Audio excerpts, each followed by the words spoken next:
Hi hello అందరు ఎలా ఉన్నారు? బాగున్నారా? మేమైతే చాలా బాగున్నాము. ఇప్పుడైతే నేను రవ్వ లడ్డు అయితే ప్రిపేర్ చేస్తున్నాను. ఫస్ట్ అయితే 3-4 స్పూన్స్ నెయ్యి వేసుకోవాలి. నెయ్యి బాగా కరిగాక బొంబాయి రవ్వ అయితే వేసుకోవాలి. నేనైతే 1/2 kg అయితే తీసుకుంటున్నాను. ఒక 50% అయితే రవ్వని బాగా వేయించుకోవాలి. వేయించుకున్న తర్వాత 1/2 కప్ అయితే కొబ్బరి పొడి వేసుకోవాలి. రెండు బాగా వేయించుకొని బాగా వేగాక మంచి స్మెల్ అయితే వస్తుంది. అప్పుడే తినేయాలనిపిస్తుంది, కానీ చప్పగా ఉంటుంది. అందులో షుగర్ కూడా యాడ్ చేసుకోవాలి. అందులో ఒక 5-6 ఇలాచి యాడ్ చేసి బరకగా గ్రైండ్ చేసుకొని యాడ్ చేసుకోవాలి.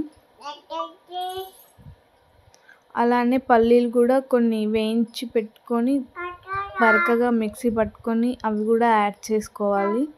మంచిగా మిక్స్ చేసుకున్న తర్వాత ఒక టీ గ్లాస్ మిల్క్ అయితే యాడ్ చేసుకోవాలి.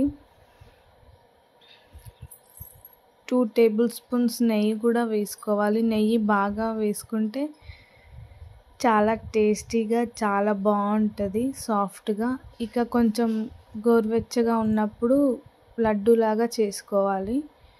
ఎప్పుడు డ్రై ఫ్రూట్సే కాకుండా ఇలా వేయించిన పల్లీలతో అప్పుడప్పుడు ట్రై చేయండి. రవ్వ లడ్డు చాలా బాగా వస్తుంది, టేస్ట్ కూడా చాలా బాగుంటుంది.